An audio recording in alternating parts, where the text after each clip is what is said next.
Hello friends, welcome to my channel study smart. NCERT की series को आगे बढ़ाते हुए हम यहाँ साइंस का चैप्टर नंबर 8 देखने जा रहे हैं, जिसका नाम है conservation of plants and animals.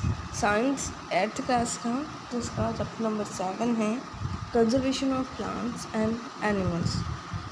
अब सबसे पहले बात आती है बायोडाइवर्सिटी की। तो बायोडाइवर्सिटी होता क्या है वो हम देखते हैं। तो डिफरेंट टाइप्स के ऑर्गेनिज्म, जीव जंतु और जितनी भी वैराइटीज़ है, ठीक है, उनका नंबर फिक्स तो है नहीं, इन्यूमरेबल है, ठीक है। उन सबको हम गिन भी नहीं पाते हैं। मतलब अगर एरिया वाइज गिन सकते हैं तो ऐसे हम उसके लिए कोई टेक्निक्स का यूज़ करना पड़ता है, बट ऐसे ही इननंबरेबल मतलब बहुत ज़्यादा अनगिनत नंबर में अलग अलग प्रकार के ऑर्गेनिज्म, ठीक है, जो हर टाइप्स के आ जाएंगे उसमें, वो अपने आप को अडाप्ट करते हैं क्लाइमेट के हिसाब से, इन्वामेंट के हिसाब से, और वो जिस एरिया में रह रहे हैं उसके हिसाब से। तो ये जो सभी ऑर्गेनिज्म हैं, सभी चीज़ें हैं, इसी को हम बायोडाइवर्सिटी कहेंगे। Wildlife sanctuary, national park, biospheres reserves, ये सभी जो नाम हैं उन एरियाज़ को दिए जाते हैं जिसमें फॉरेस्ट और वाइल्ड एनिमल्स का प्रिजर्वेशन होता है या कंजर्वेशन होता है। तो उनके ये नाम है, जो एरिया है उसको इस प्रकार से संबोधित किया जाता है। बायोडाइवर्सिटी जो है वो रिफ़र करती है अलग अलग टाइप के लिविंग ऑर्गेनिज्म उनके स्पेसिफिक एरिया के लिए। मतलब एक स्पेसिफिक एरिया में जो लिविंग ऑर्गेनिज्म है वैरायटी में, तो उसे हम क्या कहेंगे, उस जगह की बायोडाइवर्सिटी कहेंगे। जैसे हमारे एरिया में आपको कौन कौन से प्लांट दिखाई दे रहे हैं, अपने खुद के एरिया में कौन कौन से बर्ड्स दिख रहे हैं, कौन कौन से एनिमल्स दिख रहे हैं, एटमॉस्फेयर कैसा है, ठीक है। तो ये सारी चीज़ें बायोडाइवर्सिटी के अंतर्गत आता है। जितने भी लिविंग ऑर्गेनिज्म है, माइक्रो ऑर्गेनिज्म है, वो सभी इसी के अंतर्गत आए हैं। देन प्लांट्स और एनिमल्स जो हैं पर्टिकुलर एरिया के, अगर किसी हम अपने एरिया की ही बात करें तो आपके एरिया में जो प्लांट्स होंगे उसे हम फ्लोरा कहेंगे, वहीं जो उस एरिया में आपके एरिया में एनिमल्स है उसे हम फॉना कहेंगे उस एरिया का। अब एंडेमिक स्पीसीज़ जो हैं वो सिर्फ़ और सिर्फ किसी पर्टिकुलर एरिया में ही पाई जाती हैं, ठीक है। ऐसे कोई सी स्पीसीज़ होती है जो सिर्फ उसी एरिया में पाई जाती है, तो उसे उसी स्पीसीज़ को एंडेमिक स्पीसीज़ कहेंगे। वहीं हम इंडेंजर्ड स्पीसीज़ देखें तो ये वो स्पीसीज़ होती है जो खत्म होने के कगार पे है, विलुप्त होने के कगार पे है। मतलब अगर उन्हें बचाया नहीं गया, उनका कंजर्वेशन नहीं किया गया, तो फ्यूचर जनरेशन उन्हें देख नहीं पाएगी, तो उसे हम इंडेंजर्ड स्पीसीज़ कहते हैं। देन है रेड डाटा बुक। तो रेड डाटा बुक्स जो है उसमें इन्हीं इंडेंजर्ड स्पीसीज़ का रिकॉर्ड होता है। उसमें नामांकित किया जाता है कि कौन सी स्पीसीज़ इंडेंजर्ड है, किनको ध्यान में रखते हुए, ताकि उसे ध्यान में रखते हुए जो जितनी भी नई गाइडलाइंस बनाई जाए उनको कंजर्व करने के लिए, तो उन्हें देख कर ही बनाई जाए, इसलिए। फिर है माइग्रेशन के बारे में। तो माइग्रेशन जो है वो जनरली स्पीसीज़ का मूवमेंट है, खुद की हैबिटेट से दूसरे हैबिटेट में जाना। मतलब खुद जहाँ रह रहे हैं, जिस एरिया में रह रहे हैं उसे छोड़ दूसरे एरिया में जाना। ये पर्टिकुलर टाइम पीरियड में होता है हर साल, ठीक है। जैसे कि कुछ जो स्पीसीज़ होती है ब्रीडिंग के पर्पज़ से अपना एरिया छोड़ के दूसरे एरिया में जाती हूँ, जहाँ उनको ब्रीडिंग के लिए सही इन्वायरमेंट मिल सके वहाँ।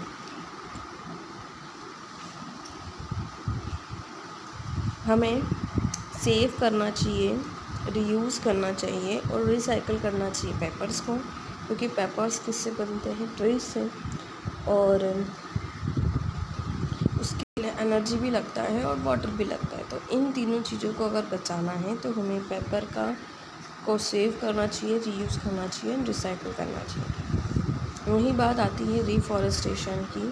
तो रिफॉरेस्टेशन का मतलब है कि जो फॉरेस्ट डिस्ट्रॉय हो चुके हैं, ख़राब हो चुके हैं, जहाँ से प्लांटेशन कम हो गया है जहाँ पे भी, तो वहाँ पे नए प्लांट लगाना ही हमारा रिफॉरेस्टेशन कहलाता है। ओके, देन है फ्लोरा और फना की बात की थी हमने। तो एक्चुअली में होता क्या है, तो डिफरेंट टाइप्स के जो प्लांट्स है एरिया के वाइज, उसे उस जगह का फ्लोरा कहते हैं। जैसे कि silver fern, saw, teak, mango, ये सब प्लांट स्पीसीज के नाम है। वहीं फौना जो है वो एनिमल्स जो हैं उस एरिया के उनको दर्शाता है, जैसे dog, frog, insect, bull, jackal. तो ये सब क्या हुए, एनिमल्स होते हैं, हम फौना कहेंगे। वहीं हम एंडेमिक स्पीसीज देख रहे हैं, तो प्लांट्स और एनिमल्स की एक्सक्लूसिवली एक जगह पर पर्टिकुलर पाई जाने वाली स्पीसीज़ को एंडेमिक स्पीसीज़ बोलते हैं, और अगेन नेचुरली कहीं और नहीं पाई जाती। हाँ, अगर हम उसको जाके कहीं और प्लांट कर दें तो बात अलग है, पर ये नेचुरली नहीं पाई जाती है दूसरी जगह। एक्सटिंक्ट स्पीसीज़ जो हैं वो ऐसी स्पीसीज़ जो बिल्कुल पूरी तरह से ख़त्म हो चुकी हैं, उसी को एक्सटिंक्ट स्पीसीज़ कहेंगे। जैसे डोडो, इंडियन चीता, पिंक हेडेड डक, ये पहले होते थे लेकिन आज की कंडीशन में ये नहीं पाए जाते।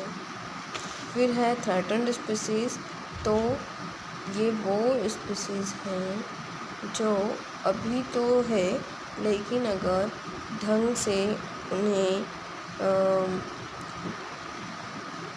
मतलब अगर उन्हें ढंग से इन्वॉल्वमेंट नहीं दिया गया उनके अकॉर्डिंग, या उनका ध्यान नहीं रखा गया, तो ये भी एक्सटिंक्ट हो जाएंगी, ख़त्म हो जाएंगी।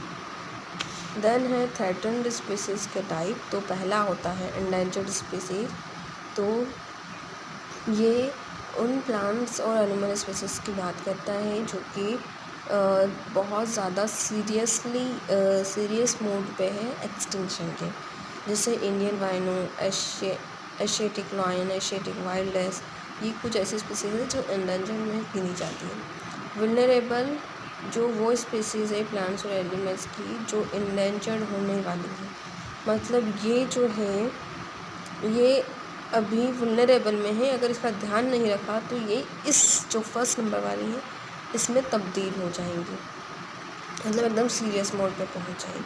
जैसे इसमें एग्जांपल्स दिए हैं, chinkara deer, black bird, golden langur. तो ये सारे इसके एग्जांपल्स हैं कुछ। फिर है रेयर स्पीसीज़। तो ये वो स्पीसीज़ है जिसकी पॉपुलेशन जो है वो बहुत कम है और ये पूरे वर्ल्ड में बिखरी है। फिर है नेशनल पार्क। तो कुछ प्रोटेक्शन एक्ट्स चलाए जा रहे हैं जिसमें नेशनल पार्क होता है, जैसे कि ये प्रोटेक्टिव एरिया है जो रिजर्व किया जाता है वाइल्ड लाइफ के बैटरमेंट के लिए। इसमें पड़ा की स्पीसीज़ जो हैं वो ख़त्म होते जा रही हैं, एक्सटिंक्टेड होती हैं, एंडेंजर्ड होती हैं, वल्नरेबल होती हैं। तो ये जो स्पीसीज़ होती हैं इनके लिए नेशनल पार्क्स बनाए जाते हैं, जहाँ पे लेजिस्लेचर का अप्रूवल भी इस्टेब्लिश होता है, और इस जगह पे उन एनिमल्स को रखा जाता है और उन्हें कंजर्व किया जाता है कि इनको यहाँ पे आके कोई भी मारेगा नहीं। तो उनकी पॉपुलेशन ऑब्वियसली, अगर कोई नहीं मारेगा नहीं तो उनकी पॉपुलेशन इंक्रीज़ होगी। तो इससे कुछ एग्जांपल्स हैं नेशनल पार्क में, जैसे हजारीबाग नेशनल पार्क जो कि झारखंड में है, राजसर नेशनल पार्क जो कि राजस्थान में है। फिर आती है सेंचुरीज़। तो यहाँ पे हंटिंग प्रोहिबिटेड होती है पूरी तरीके से गवर्नमेंट के द्वारा, और इससे सेंचुरीज़ कहा जाता है, और ये वाइल्ड लाइफ के प्रोटेक्शन के लिए होता है। जैसे एग्जांपल है जालदापारा इन महादिरिहट वेस्ट बंगाल में, और कियोलाडियो बहाना इन भरतपुर राजस्थान। ये 2 एग्जांपल्स आपके सामने हैं। फिर से ये माइग्रेशन को थोड़ा समझाते हुए हैं कि जैसे हम रेगुलर या पीरियडिक वे में 2 प्रकार से मूवमेंट होता है बर्ड्स का और कुछ एनिमल्स का, एक प्लेस से दूसरी प्लेस, अपने रेसिडेंस से दूसरी प्लेस में। ये सीजनल फैक्टर से डिपेंड कर सकता है, लिंक हो सकता है, ब्रीडिंग से हो सकता है या फूड के शॉर्टेज की वजह से हो सकता है। जैसे भरतपुर बर्ड सेंचुरी जो है वहाँ पे कई माइग्रेटरी बर्ड्स आते हैं और ये इसके लिए जाना जाता है Bharatpur bird sanctuary. So thanks for watching your video. आज हमने NCERT क्लास 8 का चैप्टर नंबर 7 देखा। आई होप आपको समझ में आया हो। अगर कोई पॉइंट छूट रहा है तो आप कमेंट करके ज़रूर बताइएगा और आई होप आपके सारे डाउट्स क्लियर हुए होंगे। So thank you for now, bye bye.